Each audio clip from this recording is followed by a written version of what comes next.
ao vivo! Que beleza! Consegui juntar dois monstros em redação, dois caras que sabem muito de redação, muito esperado da minha parte. Estou aqui com as presenças ilustres desse lado. Professor Tito Bassan e professor Vlader Nobre, dois monstros, dois caras que são inspiração. Professor Tito, eu sou obrigado a lhe dizer o seguinte, eu lhe sigo há muitos anos. Quando eu estava começando como professor de redação, eu estava contando para o Vlader agora, eu estava começando e uma vez um aluno me fez uma pergunta na aula, isso deve fazer uns 12 anos, não vamos contar para ninguém, mas faz tempo.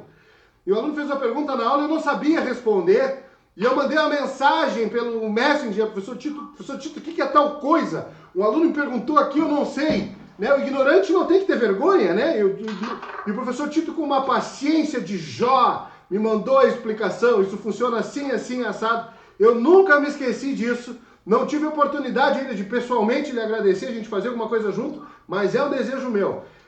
Eu vou pedir para o senhor se apresentar para o meu público, para os nossos públicos, quem é o professor Tito Bassan. O pessoal vai chegando devagarzinho, nossos alunos aqui já tem gente na área. O senhor diga quem o senhor é, o que o senhor faz. Depois quero também já agradecer de muito a presença do professor Vlader, que está no centro da nossa tela aqui. Depois se apresenta também para o público do Tito Bassan. No final eu falo e aí a gente começa a nossa discussão. Professor Tito, por favor, uma honra, muito obrigado.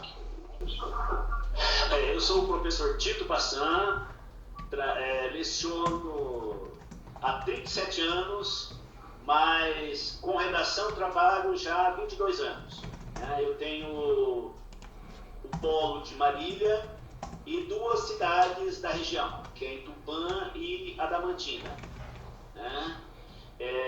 Nós focamos bastante no Enem, mas também focamos nos vestibulares aqui da região.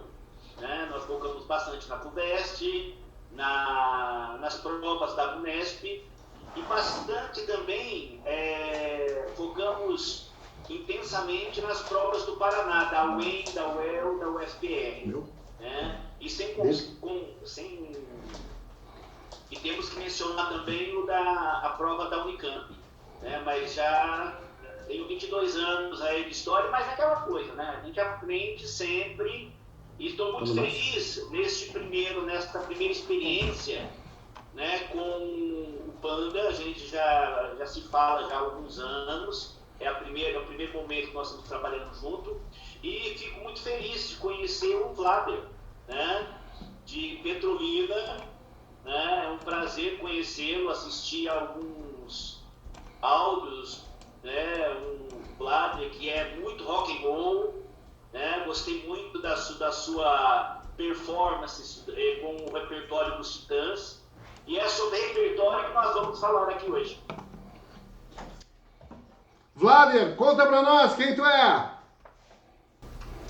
Vlader, primeiro, antes de dizer quem eu sou, deve dizer que, como diria Lenine, o que eu sou impar, não nasci sozinho. Agradecer a generosidade do professor Panda, agradecer a generosidade do professor Tito. Vocês talvez não façam a ideia do quanto isso é importante pra gente, Eu não estou começando, aqui acho que ninguém está começando, mas no mundo virtual, YouTube, Instagram, tal, aí já é algo mais recente. Sou Vlader, ensino há 20 anos, as 3 disciplinas, redação, literatura e língua portuguesa. Eu tenho uma prática na educação básica, especialmente terceiro ano, cursinhos, e também sou professor efetivo da Universidade de Pernambuco, nas disciplinas de literatura brasileira, teoria literária, crítica literária. E também corroboro da ideia de todos vocês. A gente sabe alguma coisa, mas a gente está sempre aprendendo e se ressignificando. Eu, por exemplo, nessa pandemia, para mim foi muito desafiador ter que acessar as plataformas, entender mais de luz, E aí, agradeço o elogio do rock and roll aí, que é uma atitude. Eu acho que são 3 caras rock and roll, se não no estilo, mas na atitude, Cada um com o seu tempo, cada um com a sua história, mas sempre unindo, agregando. E o que é mais importante de tudo,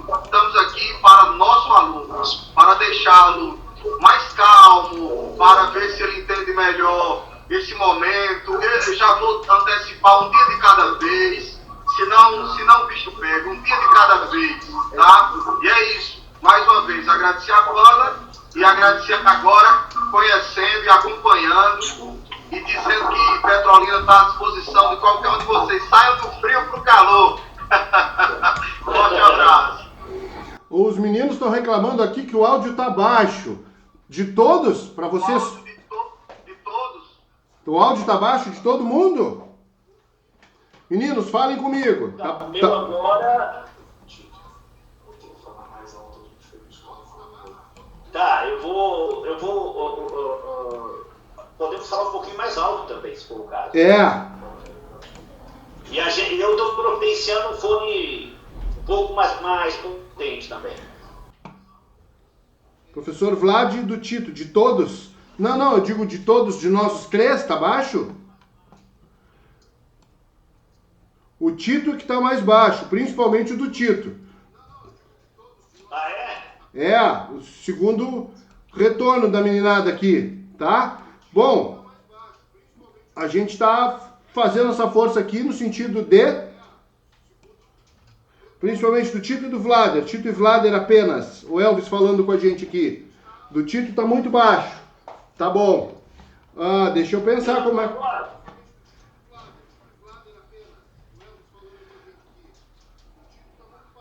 O Luiz Gabriel disse, de repente, tirar o fone do Tito. Tirou o fone já, e agora? Melhorou, pessoal? Mano, eu tirei o carregador para ver se melhora. Tá bom. Melhorou? Tito e do Vlad. Meu áudio melhorou?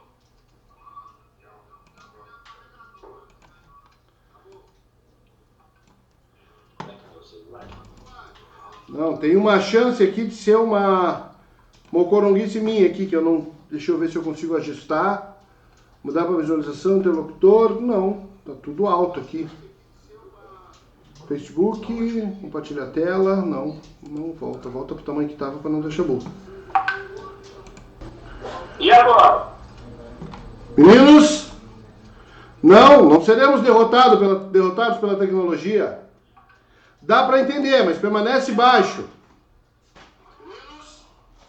O meu aqui está baixo? Dá para entender, mas permanece baixo. Eu não sei aonde que está saindo isso. Melhorou então? Melhorou, vamos embora. Agora deu. Obrigado, Larissa. Melhorou então. Ótimo.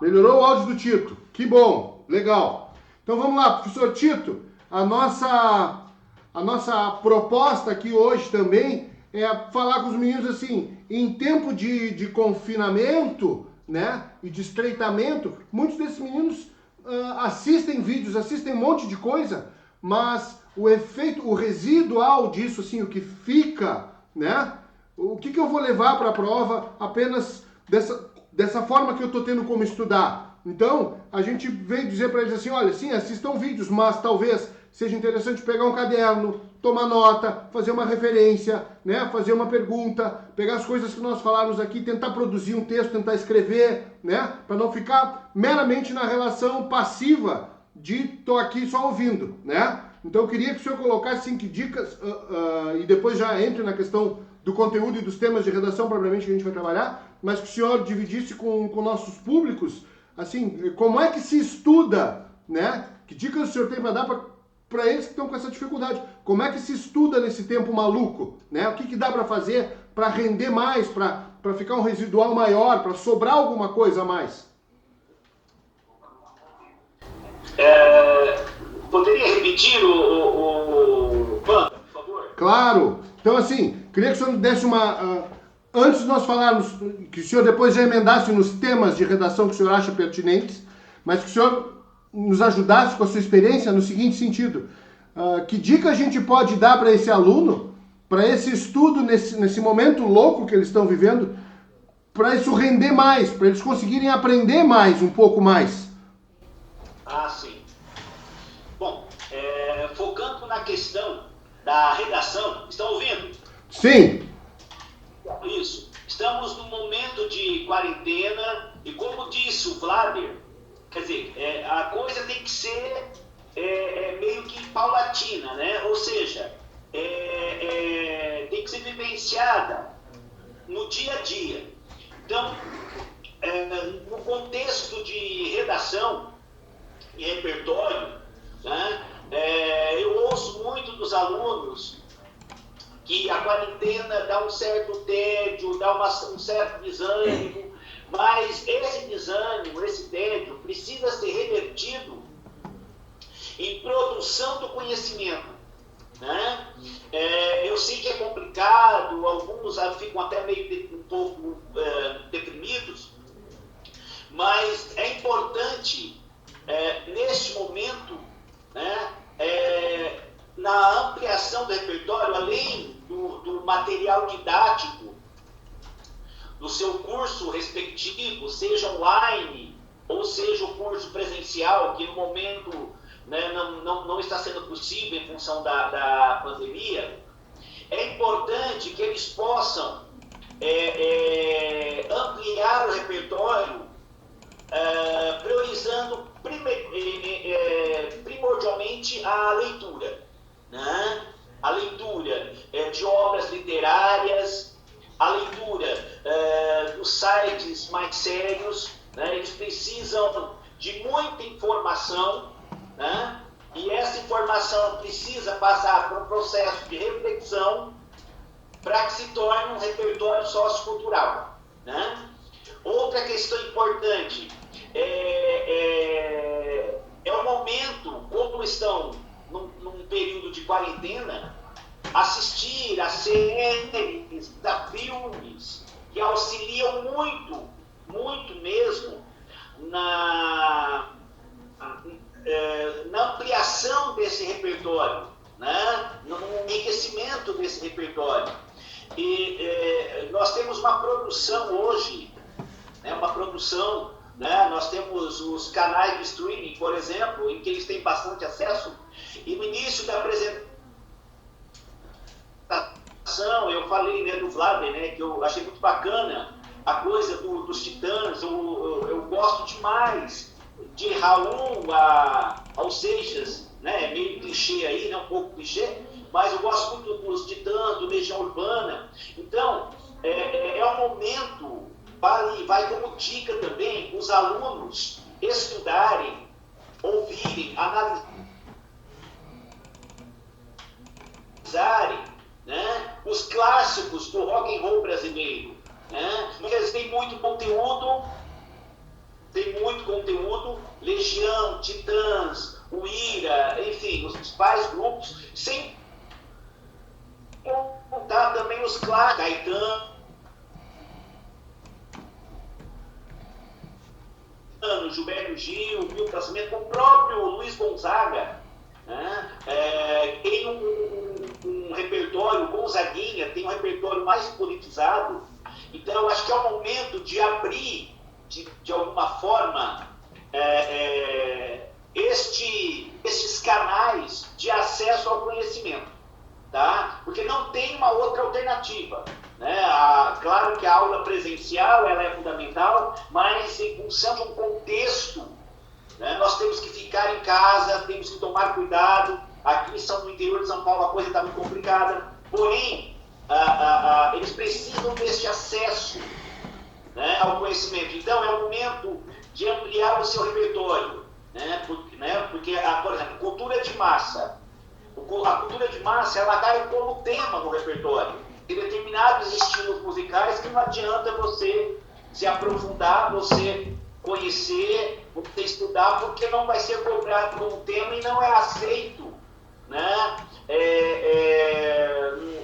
como repertório. Porém, você tem uma gama, né? Eu estou dizendo assim, aproveitando da deixa, né, do que eu ouvi do Flávio, por exemplo, né? Você usar MPB, o rock and roll nacional, temos filmes também que dá para você utilizar, e vários vestibulares cobram determinadas listas, né? Então é o momento de ocupar o espaço com leitura. né, com leitura. Eu acho que é uma... E outra coisa, e intercalar esses horários de estudo com uma caminhada, intercalar esse horário de estudo com uma atividade em família, porque esse relaxamento é importante também, tá? É importante também. Então, estudar 1 hora, 2 horas e meia, parar para uma pausa, tentar fazer um relaxamento em casa mesmo. Essa seria a ideia.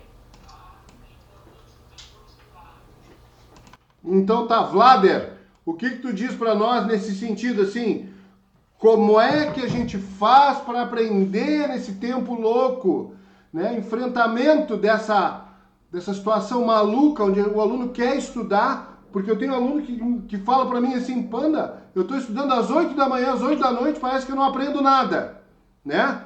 E que orientação a gente pode dar para esse menino, para essa menina, né, que quer um curso concorrido? E alguns alunos também estão me dizendo, a Yara falou aqui nos comentários, eu saí, voltei e melhorou meu áudio. Pode ser isso. A gente continua mexendo aqui, tá? Mas nos dá esse teu feedback aí, ô Vlader. O que tu acha? O que a gente diz para esse aluno, né? Em tempos de isolamento, como é que a gente aprende? Perfeito, Panda. Primeiro eu queria só pedir a paciência, dizer que a gente está se esforçando, especialmente Panda, para que o áudio fique da melhor forma possível. Mas, independente, vamos tentar nos ater a essa experiência, né? Três professores, 3 Brasis aqui representados. Peço só que, aos poucos, a gente vá se ajustando aqui, faz parte. Banda que já tocou e eu também, ajustando som, sentindo tudo, então vamos devagar. Bora lá, então.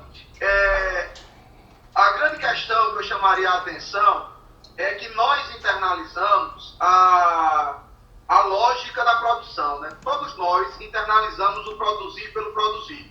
Então, por exemplo, a gente está sempre obcecado a bater metas, né? A gravar isso, aquilo. E essa experiência agora, ela relativizou o tempo. O tempo ele está relativizado. Só para dar um exemplo, um professor amigo entrou em contato comigo e disse, Vlader, vamos fazer uma antologia poética do Vale do São Francisco? Vamos abrir, vamos convidar a galera que traga para nós poemas que tenham sido escritos, não é que tenham o tema, mas que tenham sido escritos nesse momento de pandemia. E a gente já está finalizando aqui com eu acho que são mais de 55 autores, quase 115 páginas, algo muito coletivo. Só para dar um exemplo de que essa experiência que estamos vivendo, ela nos possibilita ressignificações. Então, o que é que eu diria a todos vocês? Primeiro, não fique obcecado com a ideia de normalidade. Vai voltar ao normal. Que horas o comércio vai reabrir? Que horas as aulas serão reiniciadas? Isso vai provocar muita angústia.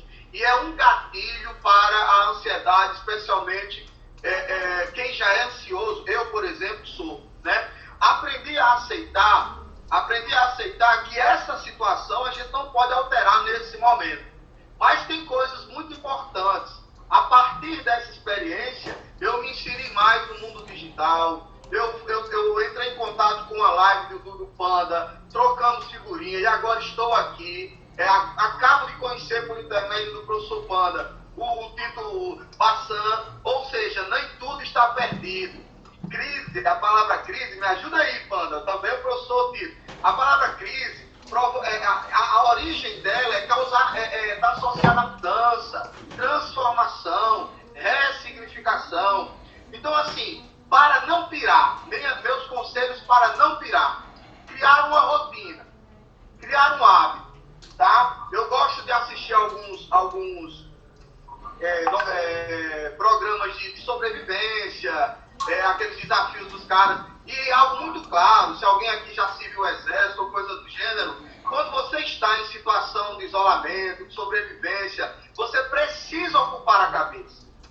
Você precisa ocupar a cabeça, do contrário, até as alucinações vêm. Você fica com ideias cíclicas, você fica angustiado, o pânico surge, o medo te invade, especialmente em solidão. E aí o Frei Beto, que viveu o encarceramento da ditadura militar, ele tem um texto que ele diz 10 sugestões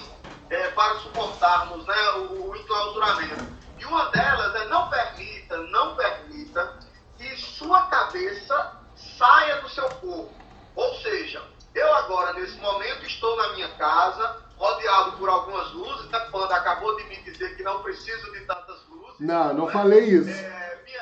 Minha esposa aqui, minhas filhas aqui, eu estou aqui, né? A gente chama isso de presentificação.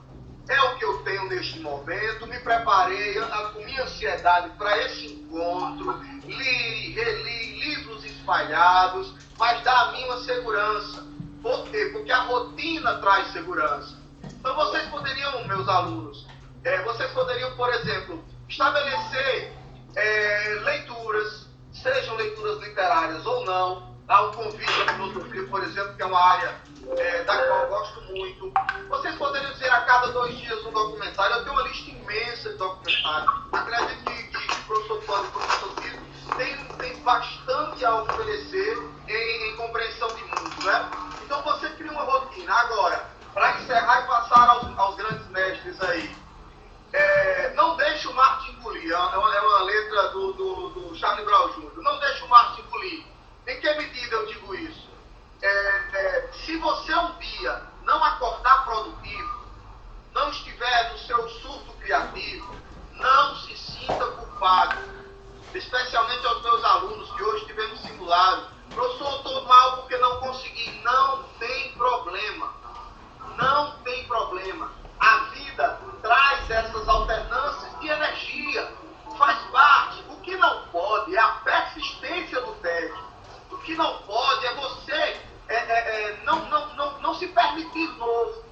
E aí eu peço, seja quem tem acesso a mim, ao professor Pando, ao professor Tito, busquem pelo zap, por e-mail. Professor, essa tristeza está além do normal. Meu nível de concentração está muito baixo. Preciso me reencontrar. O senhor me sugere algo? E existe, inclusive, psicólogos que estão gratuitamente aceitando chamados para orientá-los. Então, rotina, criem metas que podem ser alcançáveis. Não bote um livro a cada 3 dias, uma redação por semana. Calma. Mantenha um hábito de leitura. Alterne leitura literária com leitura não literária. Alterne um documentário com filme.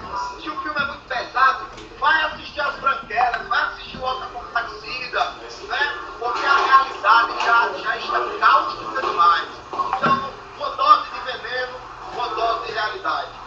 Sigam aí.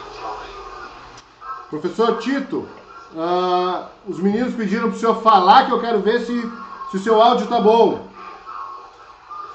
O áudio está bom. Tá bom agora? Eu escuto perfeitamente bem. E aí eu vou pedir para a meninada, para o nosso chat, nos deem um ok agora. Melhorou o áudio? Todo mundo, fale aí. Estão conseguindo escutar agora? Dá um uhul, amém, aleluia, qualquer coisa aí, nos digam. Melhorou o áudio? Melhorou, gurizada? Falem com a gente. Eu quero, antes de falar sobre isso também, tá bom, excelente. Eu quero agradecer a equipe técnica, tanto lá do professor Tito, na pessoa do Paulo, quanto lá do professor Vlad, na pessoa do Luiz, né? Que, muito obrigado, orientaram o ignorante também nisso, né? As minhas ignorâncias se somam, né? E aí essa parte tecnológica os meninos ajudaram. Eu queria falar muito rapidinho, porque eu estou me divertindo muito mais ouvindo vocês do que com a pretensão de falar alguma coisa. Mas rapidinho eu queria dizer para os nossos alunos o seguinte sobre essa questão. Não, alguém está com retorno alto aí, que está captando junto, está acoplando. Eu queria dizer para os alunos o seguinte: não adianta idealizar o processo. Não adianta achar que tu é o aluno perfeito, que a tua vida é perfeita, que tudo é perfeito. Então assim, eu vou ler e vou cair rosas de uma sinfonia de anjos e eu vou aprender. Não vai acontecer isso. Então assim, quando a coisa não estiver funcionando, não pira, para. Vários alunos me chamam no WhatsApp, às vezes 1 da manhã, Panda, tá tudo errado, minha vida acabou, eu sou burro e não aprendo nada. Hoje eu atendi uma. E eu disse, querida, respira. A principal coisa que eu tenho para te dizer é o seguinte: tá ruim para todo mundo. Como já diria o filósofo aquele, tá ruim para todo mundo. Tu tá achando difícil? Os teus concorrentes também estão. Então não pira. Professor Tito. Como o Panda afirmou, né, o professor Panda, realmente está complicado para todo mundo, tá?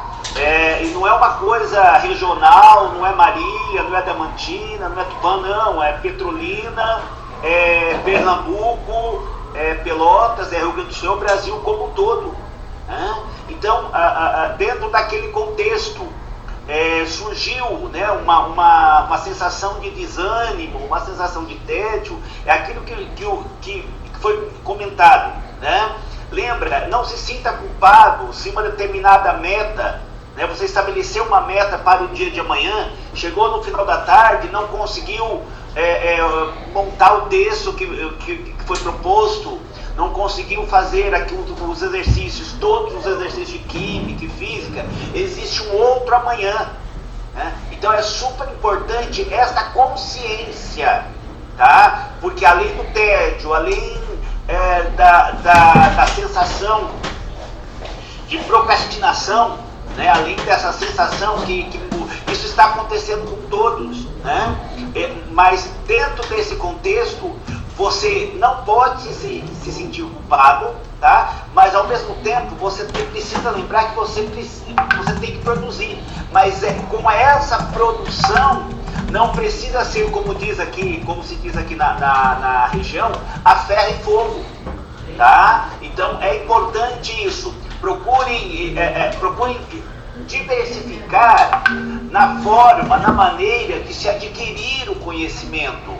Tá? Não fique, claro, é importante cálculo, fique, né, tem algumas disciplinas, a química, a matemática, a física, os exercícios são fundamentais, mas na parte de humanas, além do conteúdo didático, paradidático, você tem as opções de filmes e documentários que trazem outras leituras de mundo, tá? Outras leituras de mundo. Então é importante isso, tá? Eu aconselho não ficar só no seu material, né? Hoje você tem aí, a internet permite tudo, né? Então eu acho que é super importante você ter acesso a essa diversidade de temas. Por exemplo, nós neste período de quarentena, os temas que eu tenho priorizado, que a minha equipe tem priorizado com os alunos aqui, são, por exemplo, educação à distância,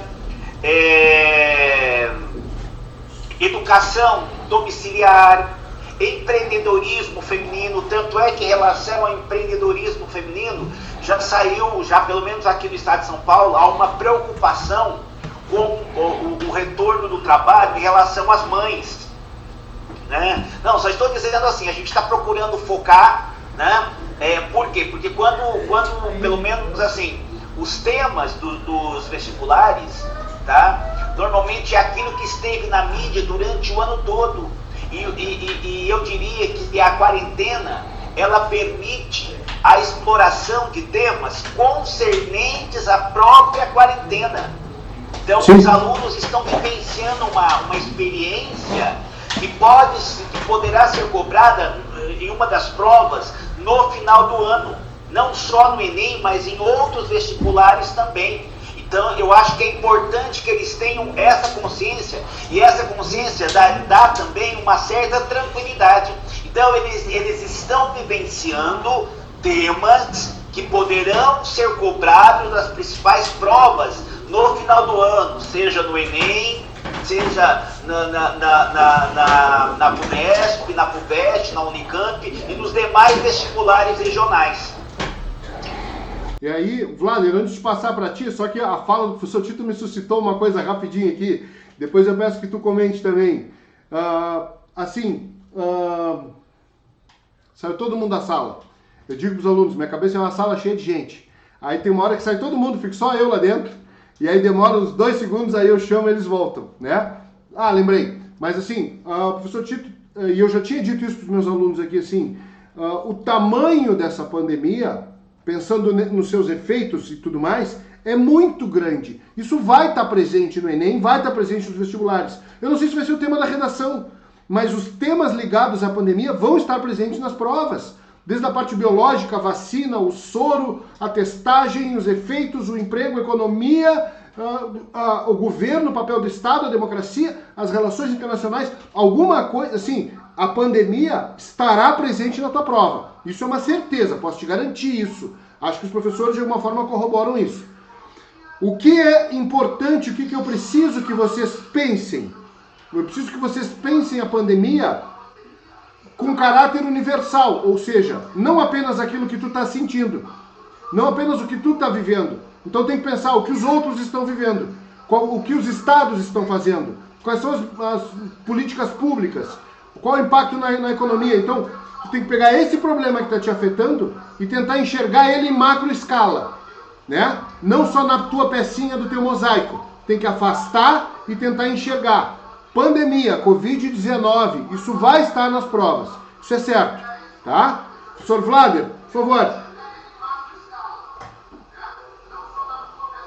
Pergunta para o professor Tito. Professor Tito, eu tenho uma curiosidade mórbida aqui, porque o Vlader faz bullying comigo sempre, porque eu não sei o que é cajuína, eu nunca bebi cajuína.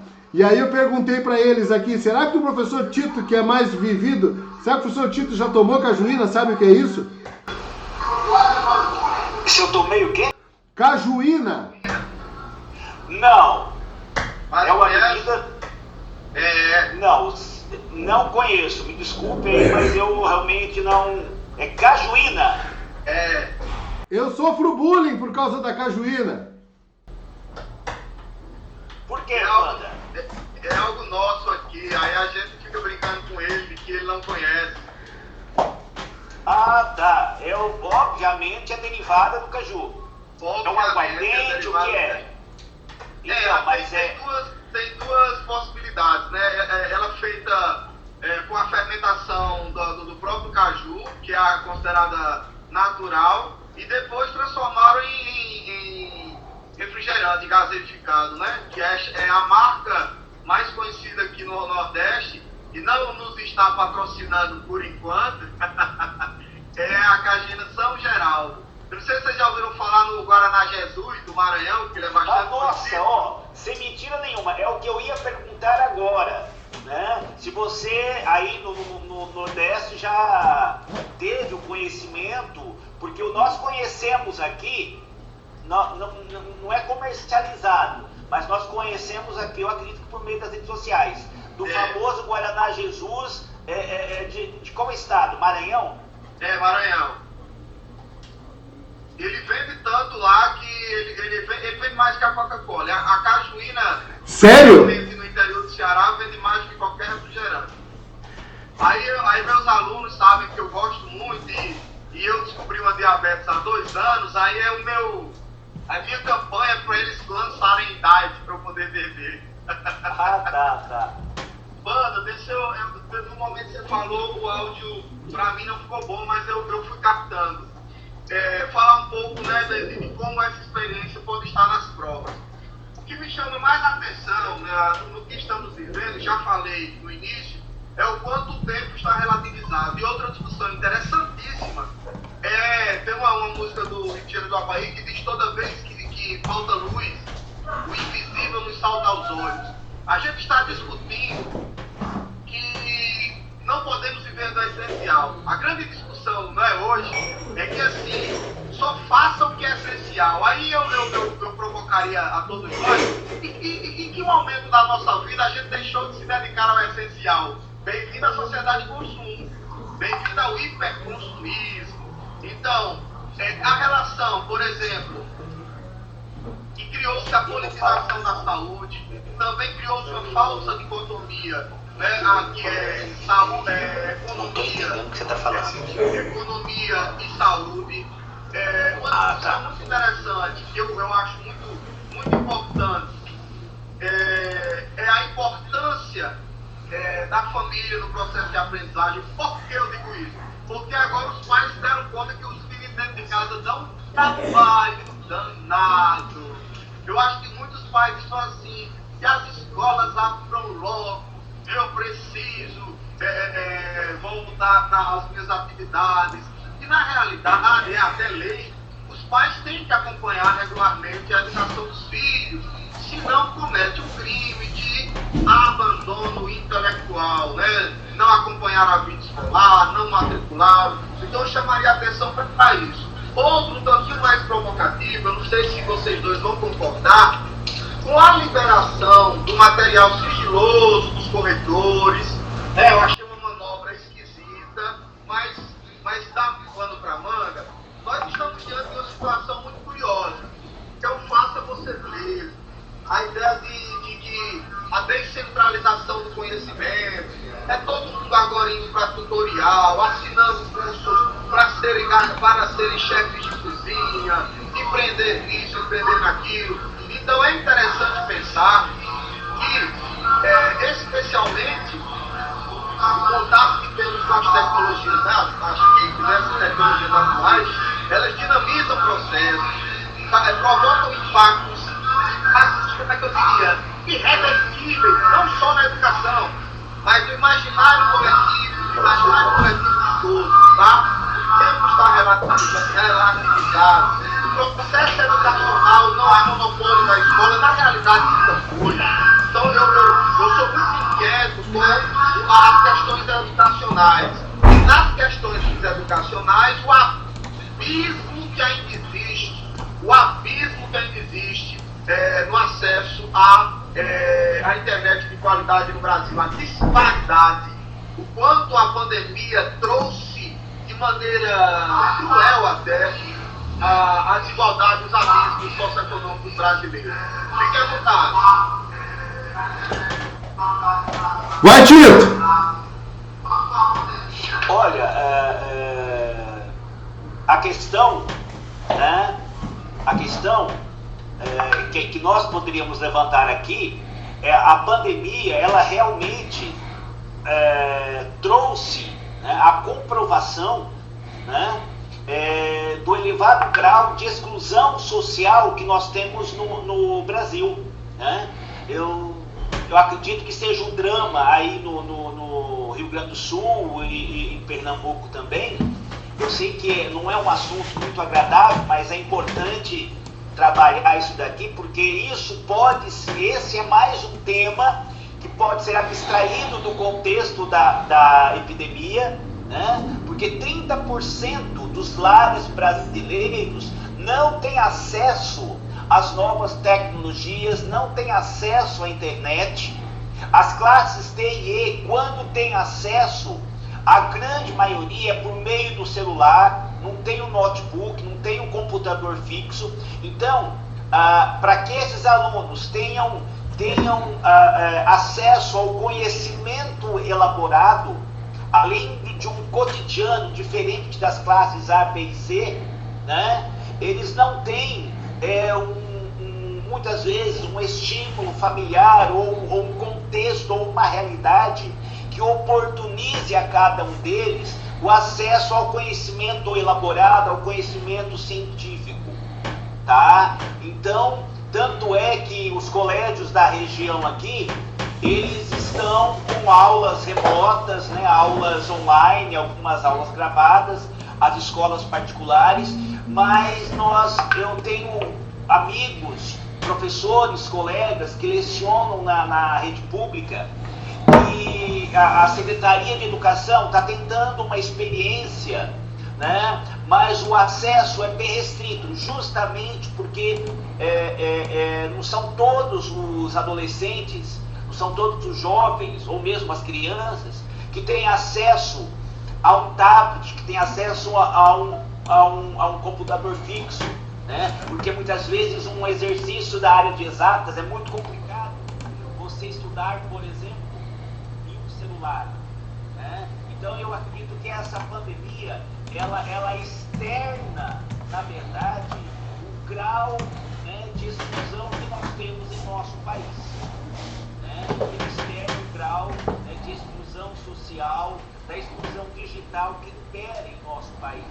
Tanto é que em nível federal, né, nós temos o Ministério da Educação estimulando as aulas remotas, mas nós temos a população ribeirinha do Pantanal, a população ribeirinha da Amazônia, eu diria a população do sudeste de São Paulo, da região de Registro, que é uma região economicamente muito limitada. O próprio sertão nordestino, por exemplo, dentro de um contexto como nicho populacional, são regiões em que o acesso à internet é muito complicado. Tá? Então é complicado você padronizar uma política de ensino para uma população, né, que não tem acesso às novas tecnologias. Infelizmente, é uma realidade no Brasil. Dizem que são mais de 100 milhões de celulares, né, mas boa parte dessa juventude, boa parte dos adolescentes, né, não tem acesso, eu diria, a uma educação online de qualidade. Pois é. Para vocês que estão nos assistindo, é preciso, só o fato de vocês estarem nos assistindo de alguma forma já mostra que vocês são privilegiados, né? Então, quando eu disse para vocês assim, que a crise ela sempre beneficia alguns em detrimento de outros, né? E a gente deve minimizar isso na perspectiva do que for possível, repartindo, incentivando, mas falando propriamente da questão da prova, este ano a média deve cair, né? Independente das maluquices que se façam, mudando o número de questões ou não, vocês não têm que pensar nisso. Você só tem que pensar o seguinte: o número menor de pessoas vai conseguir se preparar e vai se preparar precariamente. Então é hora de baixar a cabeça e tentar estudar, tá bom? Baixa a cabeça, tenta estudar, tenta buscar, melhora. E assim, eu estava gravando uma aula de filosofia essa semana, que eu gravei bastante no meu curso de filosofia que eu estou gravando, e aí estava falando especificamente sobre Sócrates, né? E Sócrates falava que a diferença do herói grego para o herói que ele estava propondo é que o herói grego era aquele que vencia os inimigos. E o herói de Sócrates é aquele que vence a si próprio, né? A luta é contra eu mesmo, né? Então ele estava fazendo uma crítica aos heróis dos gregos, a mitologia grega e tudo mais. Sobre certo aspecto, se faz verdadeiro neste momento e cada vez mais, né, com essa situação, que a tua concorrência hoje é contigo mesmo, é com a tua cabeça, com a tua sanidade mental, né? Então assim, esquece o outro, não te preocupa, mas o outro tem cara de inteligente, esquece o outro. Então assim, tenta colocar uma rotina de estudos, tenta buscar ajuda no online, nos livros. E eu quero dar uma dica para vocês aqui de uma coisa de leitura, que eu sempre digo isso ao longo das aulas, eu digo seguidamente isso. O legal é que eu não estou lendo. Não, eu acho até bom. Oi? A Márcia falou. Então, eu queria dar essa última dica assim, que é a seguinte: coisas que vocês precisem ler, que vocês têm que ler. Vocês podem também gravar no telefone e ouvir depois, né? Façam um podcast de vocês também. Peguem parte das coisas que nós estamos falando aqui e gravem as considerações de vocês. Eu quero colocar isso assim: pensa em input, o que entra na cabeça, e output, algo que sai. Não tem como sair algo se não entrou nada, ok? Tá, mas eu tenho que treinar as duas coisas, porque quando eu falo de redação, é um exercício de materialização, de externalização, é um output, por escrito, dentro dos ditames do texto assertivo argumentativo, de acordo com norma padrão, mas antes de escrever eu tenho que pensar. Então eu tenho que materializar esse pensamento, organizar ele para sair. Então uma das coisas que vocês podem fazer é o seguinte: se gravem, peguem esses argumentos que o professor Tito trouxe aqui, essa análise madura e consciente e humana, como essa problemática está afetando a vida das pessoas, e pensa: eu entendi, então vou dizer isso. Grava, escreve, te distancia, espera um dia, dois e volta para ler ou para ouvir aquilo que falou e ver se faz sentido. Então, alternem os papéis entre quem gera uma ideia, quem materializa uma ideia e quem critica. E essa ideia é de vocês mesmos. É possível fazer esse exercício. É possível fazer esse exercício com um colega. Então, assim, eu vou pegar minhas considerações sobre qual parcela da população vai ser mais afetada quando voltar à normalidade, tá? E aí eu vou escrever coisas sobre isso, ideias por enquanto. E eu peço para outro colega escrever, e eu troco com ele. Lê as minhas ideias, vê o que tu achou. Porque muitas vezes agora, nesse período, talvez vocês não tenham acesso ao corretor, a todos os professores, mas a internet permite isso que a gente está fazendo aqui. A rede ela é horizontal. Entendeu? Ninguém está acima, abaixo, a rede é horizontal, né? Ali o Tanner Munhoz, que eu falei para vocês numa das lives, né?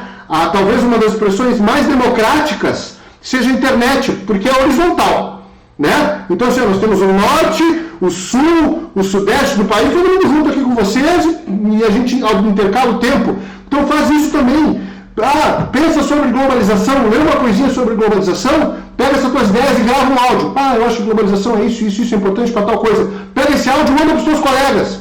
E pede para eles, o que vocês acharam, o que faltou, o que é importante. Porque a gente acostuma em botar a coisa para dentro da cabeça, que é o input, e o output, que é fazer isso sair daí de dentro. Entendeu? Vocês não vão fazer uma redação por dia, mas pensar em redação, vocês podem pensar todo dia, todos os dias. Isso é muito importante. E muitas vezes o aluno diz assim, existe um abismo entre vocês, professores, e nós. Muitas vezes o abismo é só isso, que a gente pensa nisso o dia inteiro. Né? Então parece que a gente sabe um monte. Cala minha boca, Wagner, me salva de mim mesmo. Fala alguma coisa, querido. Eu queria sugerir aos alunos que a gente está falando de repertório, e repertório ele é um requisito exigido na competência 2, tá? Se vocês já tiveram acesso ao material que era sigiloso e está lá dizendo que era sigiloso e que agora está posto... Que cagada, né? Vocês vão ter que entender os 3 conceitos aliás, vocês vão ter que entender o que significa a competência 2, né? A compreensão do tema é basicamente o seguinte: tema, tipologia textual e presença do repertório. Em síntese é isso. Aliás, chegando ao repertório, é necessário você entender o que está posto na prova, porque se está posto na prova não é legitimado.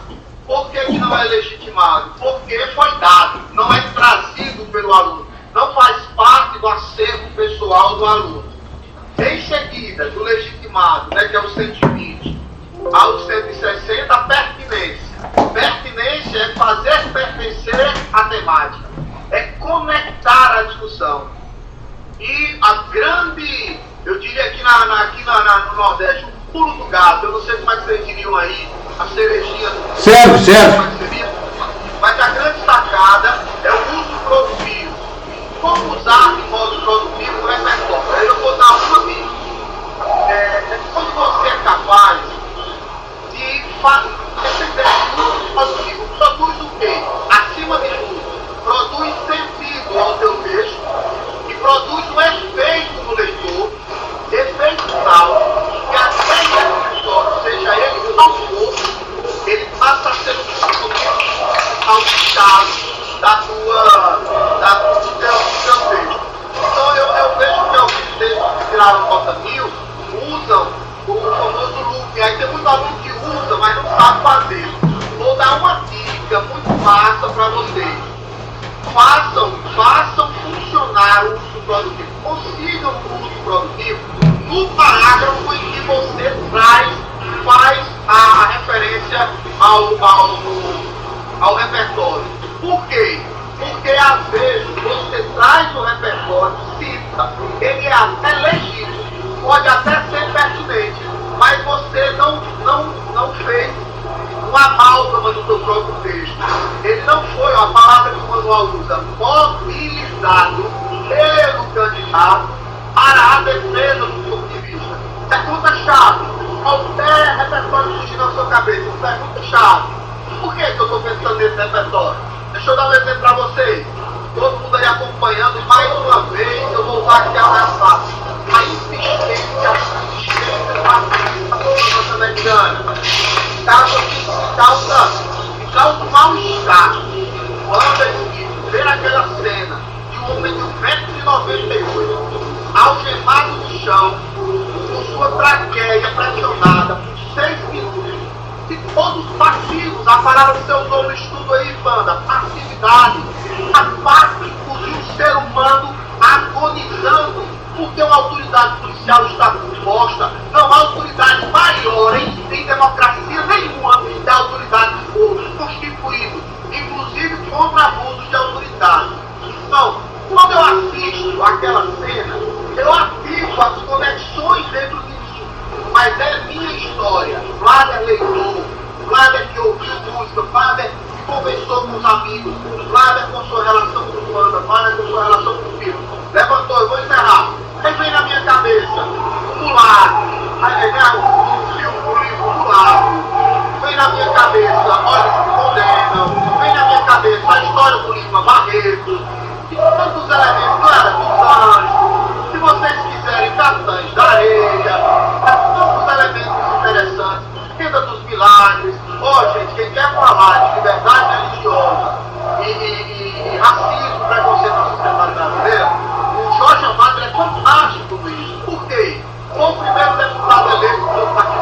brasileiro, e é dele a emenda que traz à tona na Constituição a liberdade de crença, a liberdade de discurso religioso.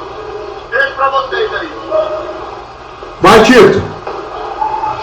Olha, pegando carona aqui em relação ao que o Vlader comentou, este episódio que está acontecendo nos Estados Unidos, né, Minneapolis está em chamas há 3 dias praticamente, é uma reação popular a um abuso de autoridade, literalmente criminoso, né? O diferencial é que há 15, 20 anos não se tinha, entre aspas, a possibilidade de se documentar isso daí. Hoje o celular permite. Então ali não tem como, não dá nem para falar que o militar é suspeito, ele foi o grande responsável.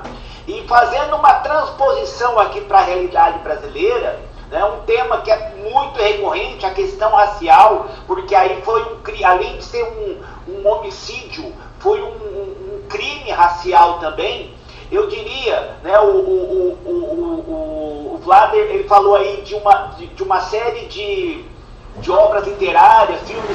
Eu vou trazer uma outra que é um clássico do cinema nacional, é um clássico do teatro brasileiro, é um pouquinho esquecido, mas é o único filme brasileiro que em 1962 ganhou a Palma de Ouro no Festival de Cannes, que é o Pagador de Promessas, do Dias Gomes. Né? Esse é um filme que eu acho que vale a pena. Ele dá para trabalhar intolerância religiosa, questão racial, diferenças regionais. Oi? A questão agrária. A questão agrária, então, é um filme multidisciplinar e tem um peso na abordagem, porque não desmerecendo nenhum aluno, por favor, mas um aluno para usar o Pagador de Promessa, quando, né, seja na contextualização, seja na argumentação, se na introdução o aluno já começa com o Pagador de Promessa, querendo ou não, os corretores, a banca corretora já vê que é um aluno que tem um diferencial de repertório. E eu diria que um diferencial de repertório que usa o Pagador de Promessas, por exemplo, é um referencial de valores também, valores humanistas, na leitura que eu faço, né? Então eu diria, um outro filme que daria para trabalhar isso daí, você falou do Aloysio Azevedo, O Cortiço, né, que é um filme já conhecido, né, faz parte da lista da FUVEST já há alguns anos. Então você tem os personagens ali, você tem o Firmo, você tem a Bertoleza, você tem a Rita Baiana, né, e mesma coisa, você pega o Cortiço, se cair um tema, talvez não no Enem, mas um tema na FUVEST, a ganância do ser humano, dá para você usar o João Romão como estereótipo, como arquétipo dentro desse contexto. Então, assim, muitas vezes os alunos eles se preocupam tanto em construir um repertório sociocultural, muitas vezes não se dando conta que talvez ele já tenha um bom repertório. Ele leu o Cortiço, ele leu o Mulato, ele assistiu o filme Cidade de Deus. Eu diria que o filme Cidade de Deus é uma espécie de versão cinematográfica do século XXI da obra O Cortiço. Há uma intertextualidade aí, há uma dialogia entre esses dois filmes. Porque eu cito o Pagador de Promessas, o Cortiço, o filme Cidade de Deus? Porque dá para você, são obras, são clássicos que ele pode utilizar para contextualizar ou mesmo nos parágrafos de argumentação de vários temas. Tá? É diferente de assistir um filme ali que é uma simples comédia de costumes, né, que muitas vezes não tem, claro, entretenimento é fundamental nessa fase que nós estamos vivenciando, tá? Não precisa assistir sempre um filme só para repertório sociocultural, o entretenimento é importante, mas as obras que nós estamos citando aqui são obras que são classificadas, são valorizadas e tem um peso na argumentação, né? Eu citei 3 aqui, dá para usar em N situações.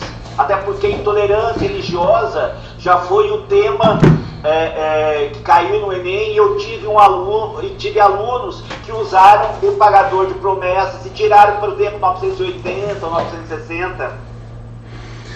Eu queria aproveitar o gancho do que vocês os dois falaram, mas também colocar uma pimenta sobre um outro aspecto.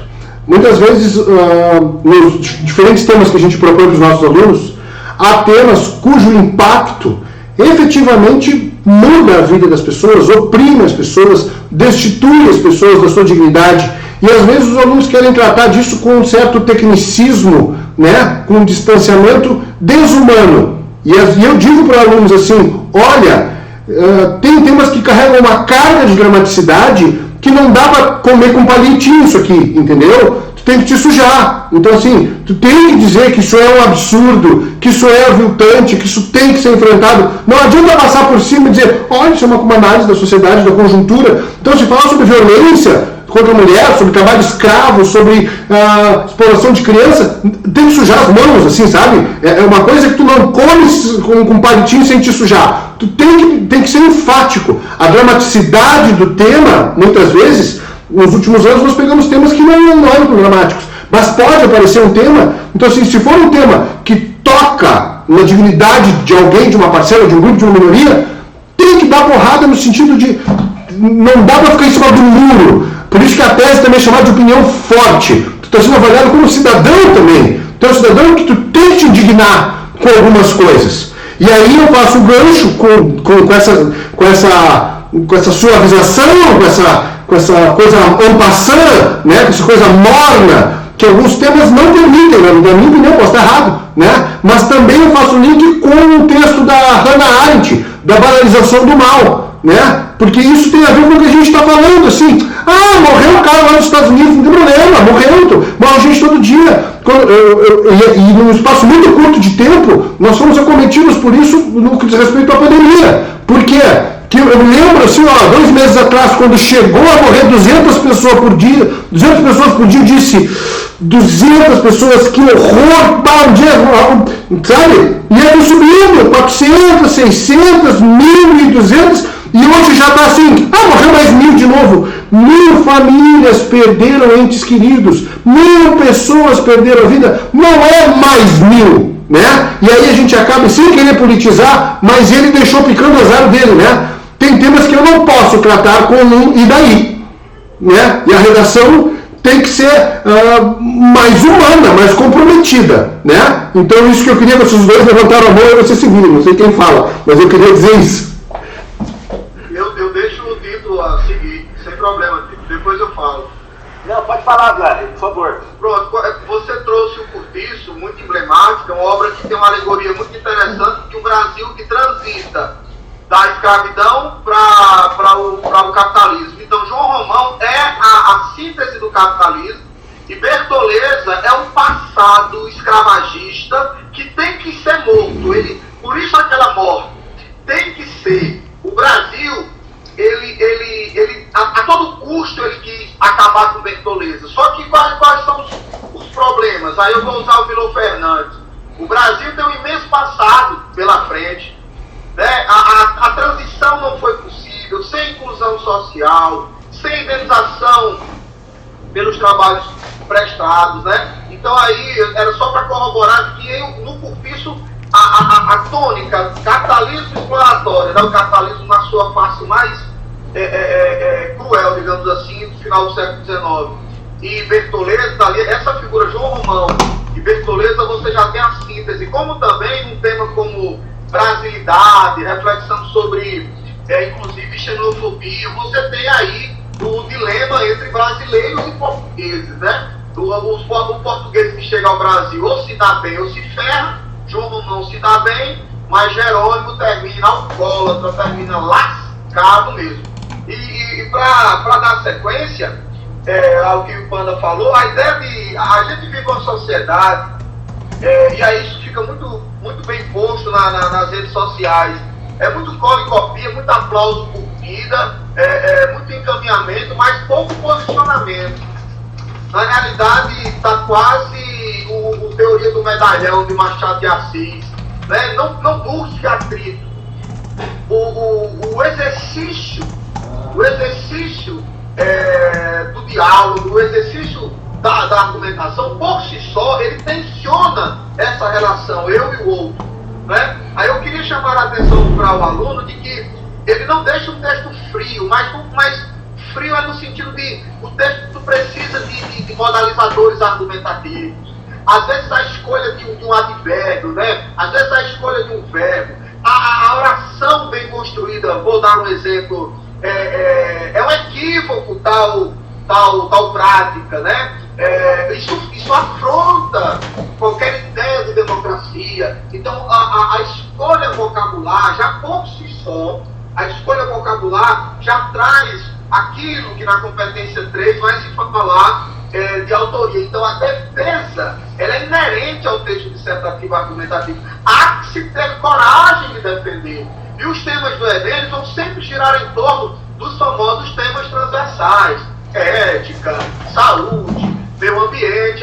Sinto falta de tema ambiental. O último do Enem foi 2008.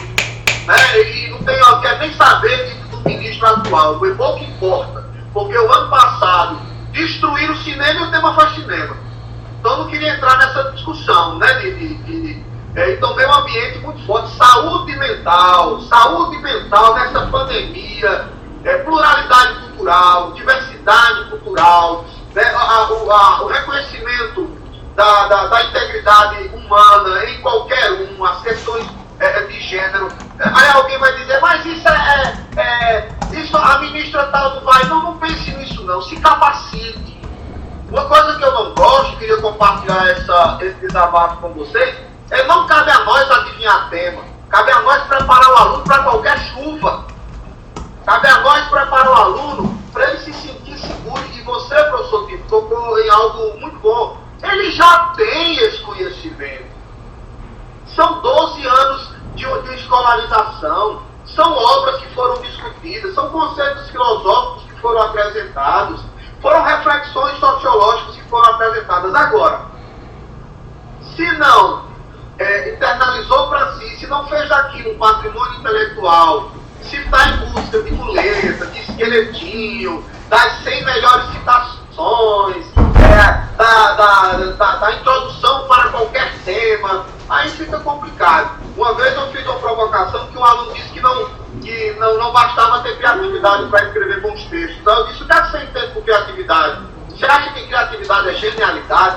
Você acha que criatividade é criar ineditismos? Criatividade é exatamente um processo de elaboração mental. É um processo de elaboração. Agora, o nosso aluno ele tem que sair da passividade. Eu escuto muito aluno dizer assim, professor, mas como é que eu uso? Isso é algo que o aluno deveria refletir. Professor, o senhor acabou de citar Hannah Arendt, Banalidade do Mal. Eu poderia encaixar o fenômeno da violência urbana dessa maneira.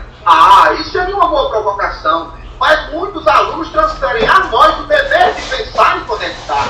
Quando na realidade não. Nós estamos ali para apresentar, para auxiliá-los no debate, para mostrar se poderia ser melhorado dessa forma. Né? E outro tema que eu acho muito interessante, fechando o raciocínio, é sempre a questão da educação e trabalho. Né? Então agora, se faça você mesmo.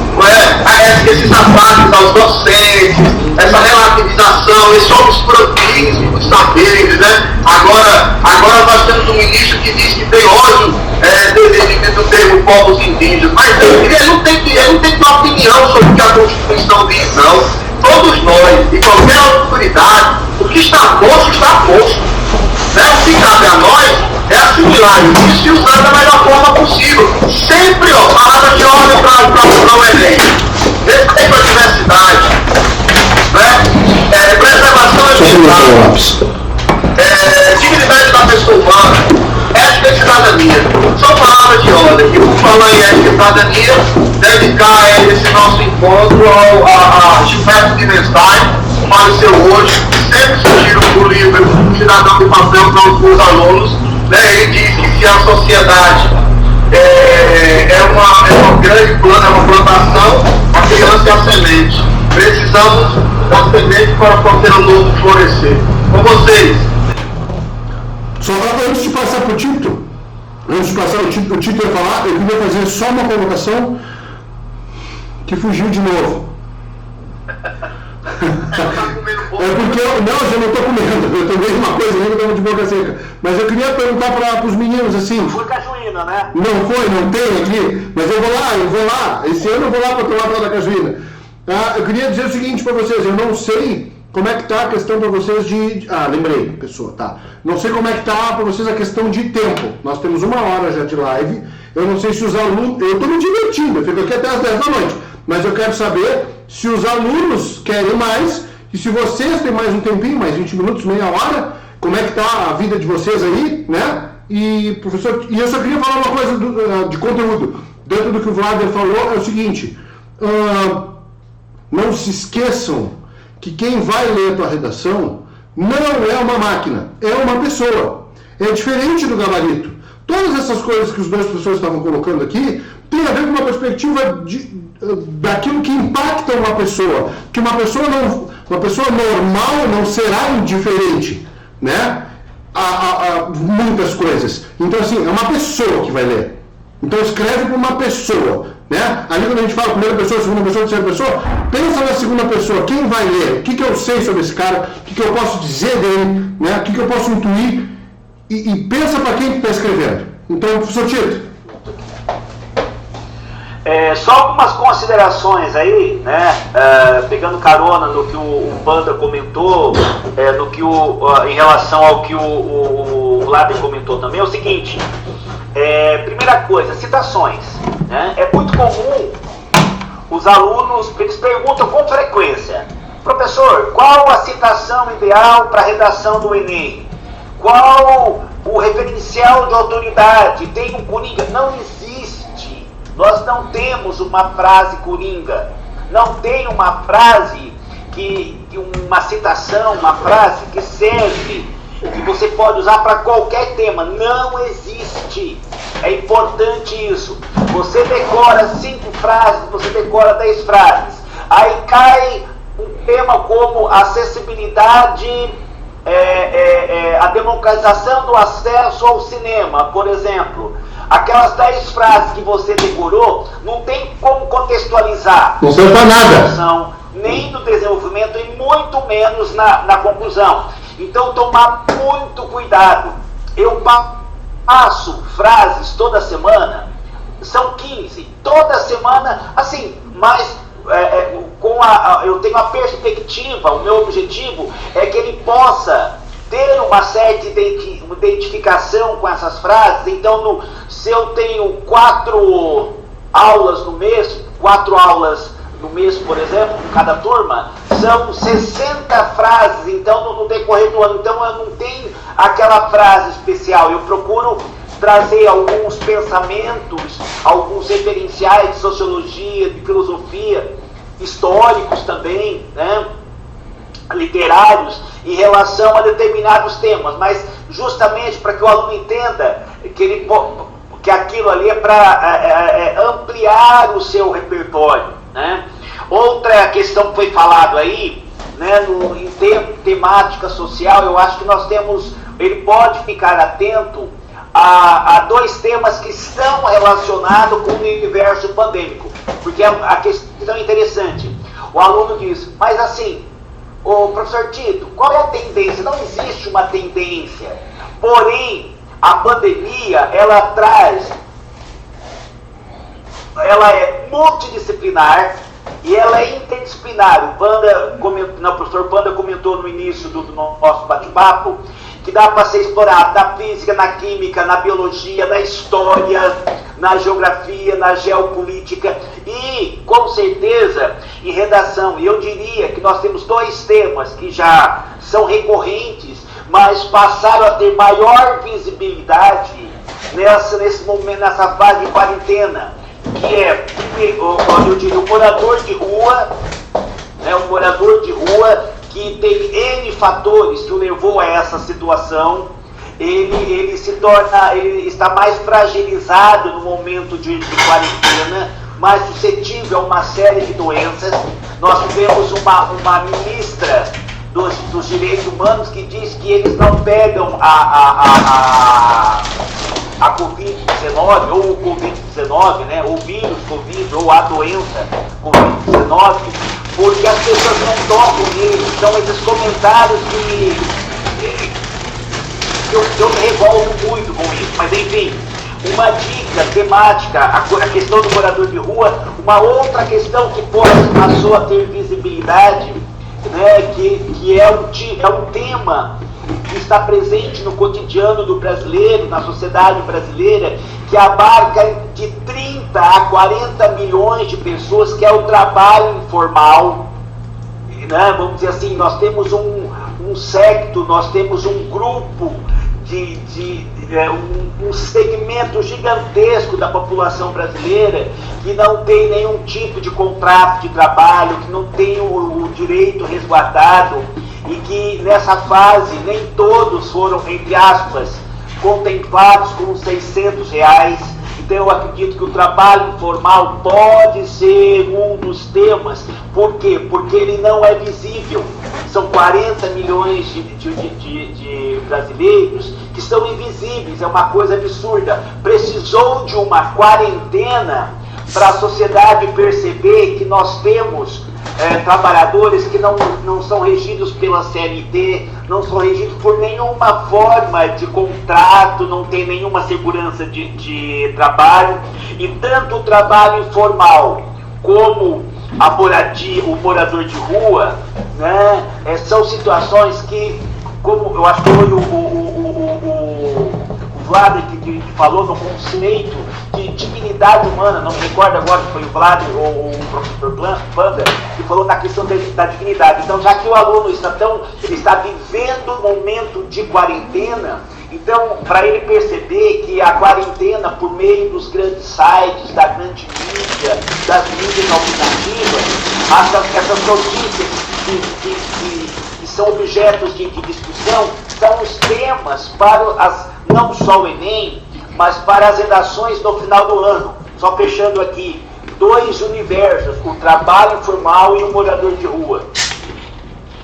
Tito, só para corroborar, na concepção que você traz de morador de rua e de informalidade, dois temas também saltam aos olhos: solidariedade e cooperação. É algo muito interessante, porque nossa cultura é muito assistencialista e paternalista de Estado, mas a sociedade civil também tem que assumir seu compromisso cívico. Eu não vou aqui revelar o que é que eu fiz ou deixo de fazer do ponto de vista de voluntariado, porque isso não é para vir à tona, isso é algo de nossa consciência e de nosso compromisso. Mas assim, é algo muito interessante ver alguns empresários, sem citar nomes, que chantageando, demitindo, mas o empresariado ele tem também que assumir um compromisso. Achei bonita a postura da presidente do grupo Magazine Luiza, né? Uma postura de não demissão, e enquanto outros, 7 mil mortes não é nada, uma morte é alguma coisa. Aí agora o dono do... Não vou citar o nome não, para o pessoal aqui não encher o saco. Pode citar! Pode citar! Eles fugiram. É muito importante, meus alunos, aí em propostas interventivas, a consciência cidadã faz de nós a tomada de atitude para recusar consumir um produto que vem de um empresário que não respeita questões ambientais, que não é atento à promoção da justiça social. Também, né? Porque você, professor, que tocou em empreendedorismo, e temos também o empreendedorismo associado ao voluntariado, né? Era só essa colaboração. O Panda quer falar alguma coisa. O professor Tito falou ali de informalidade, tá? Eu estava lendo o chat aqui, alguns alunos dizendo assim: eu tenho dificuldade de lembrar a citação, eu tenho dificuldade de decorar o conceito. E eu queria dizer para você o seguinte, assim, realmente decorar é um problema. Por que tu não tenta entender? Por que não tenta entender quais são as relações? Né? Tenta entender, depois usa as tuas palavras para tentar dizer. Então vamos lá, por que a formalidade é um problema? Né? Por que as pessoas têm que ter direitos trabalhistas? Você já pararam para pensar nisso? Por que existe o Estado? Né? Por que simplesmente cada um não trabalha e faz o que quer? Tá? Essa discussão é antiga. Tá? Então, numa perspectiva de modernidade, a gente tem 2 caras ali que são centrais, o Hobbes e o Rousseau. Né? Então, assim, por que tem que ter o Estado? Por que tem que ter o governo? Por que eles têm que mediar? Porque se não tiver ninguém mediando, vale a lei do mais forte. E o mais forte mata o mais fraco, escraviza o mais fraco, aniquila o mais fraco. O problema é que hoje tu é forte, amanhã tu pode ser o mais fraco. Esse é o grande problema. Bom, então, vamos pensar numa forma onde o mais forte não vá dizimar o mais fraco. Bom, então todo mundo abre mão de um pouco das suas liberdades, cria-se esse ente teórico que é o Estado, que vai garantir as relações. Bom, mesmo assim, mesmo com a existência do Estado, em algum momento, as relações de trabalho, fruto do processo de industrialização e da mecanização, colocaram algumas pessoas muito acima das outras. E aí o Estado precisou intervir dizendo assim, não, para, vocês estão explorando demais esses caras aqui. Vocês, para ficarem mais ricos, para acumularem mais riqueza, vocês estão dizimando. Quando o professor Vlado fala ali do Magazine Luiza, os caras são capitalistas, só que eles tiveram uma postura assim, gente, a gente pode diminuir o nosso lucro. A verdade, não é nem hora de ter lucro. É hora de manter o nosso quadro de funcionários, é hora de pensar no aspecto humano e nós termos dinheiro para sobreviver 2 anos se não vender mais nada. A visão desse cara não é preciso manter o meu lucro. Muitas empresas estão pensando assim, eu não posso diminuir o meu lucro não pode diminuir, dane-se as pessoas, não me interessa quantos vão morrer. Para isso precisa do Estado. E a mensagem do Estado não pode ser, não dá para diminuir o lucro. O Estado nessa hora, se estiver preocupado com o PIB, está de sacanagem. Porque ele abriu mão da função para a qual ele existe. Para que existe o Estado? Para o forte não matar o fraco. Até porque qualquer um de nós pode se encontrar em qualquer situação circunstancialmente. Então isso aí é do Hobbes, isso aí é do Rousseau, né? Então esses dois caras estão discutindo assim, na Idade Média, por que tinha o Estado? Porque Deus tinha escolhido aqueles caras, era o teocentrismo, né? A igreja dizia, esse é o rei e os seus descendentes. Cai a Idade Média, cai a Idade das Trevas, Deus não joga mais, Deus não decide quem manda, vamos buscar no homem quem manda. E aí o Hobbes e o Rousseau são duas figuras importantes. Então assim, tentar entender o pensamento ali, Maquiavel, Hobbes, Rousseau, Locke, Voltaire, né, Montesquieu, mais recente aqui o Habermas, não precisa ler essas coisas, tentar entender assim, o porquê. Se eu entendo mais ou menos esse raciocínio, o que eu falei para vocês aqui agora é um raciocíniozinho simples de entender. Claro, ele é um fruto de depuração. Eu li bastante o Hobbes, eu li bastante o Rousseau, já entendi. Mas ele é um raciocíniozinho simples. Tu pode pegar esse raciocínio e materializar com as tuas palavras. E isso vai produzir um argumento interessante. É isso que eu preciso que vocês entendam. Vocês não têm que tentar entender as minhas, decorar as palavras que eu usei, porque vocês não sabem o que eu li para chegar nelas. Vocês têm que entender a ideia e materializar como que vocês conseguem. Então, eu não sei qual dos dois quer falar, mas passo dizendo isso assim. O professor Tito falou ali da relação da informalidade, e é legítimo que algum de vocês em algum momento pergunte assim, mas por que a informalidade é um problema, né? Por que não pode, se todo mundo trabalhar informal, por que tem que ter direito trabalhista? Tem pessoas dizendo que os direitos trabalhistas prejudicam o Estado, prejudicam a economia, por que tem isso? Nunca parou para te perguntar sobre isso? Então, isso que a gente precisa, que tu te pergunte, por que isso é importante, né? E eu queria também,